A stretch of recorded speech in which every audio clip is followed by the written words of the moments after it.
Demas in Paul anut sian na hang pen pangai ta Paul amuda mole Hello. hilo Hello, bang kingo lấy tung kinh gió. leitung na te thu pi sak zo mate tuni na inun ta na sunga na thu pi sak thu pi ma mere hi to thu pi ringe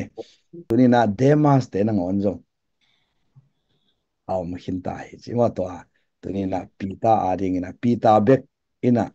leitung na te kin lo dia gen hi lo ina kwa jong na gen ai ta zo ha ngin jong na gen mate jesu it pan jong na gen sol ta kol in jong na gen aya nga tu lai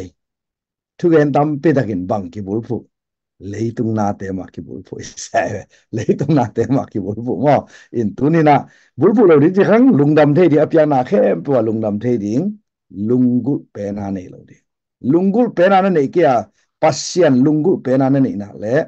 na lungdam na ki la khiat sak the lo di na lungdam na ki la khiat sak zo le pasien sang it zo ka nei hi ja ka nge lai ning na lungdam na ki la khiat sak zo le pasien sang na it zo kharo mi hi ja ngo pasien it penin nei le chin na lungdam na pi pen to king ale na lungdam na be i do din to hang ina tu ni na kalung kham ve o kalung sim na ve o na chi le a phi pen bang diagnostic china koi bang ina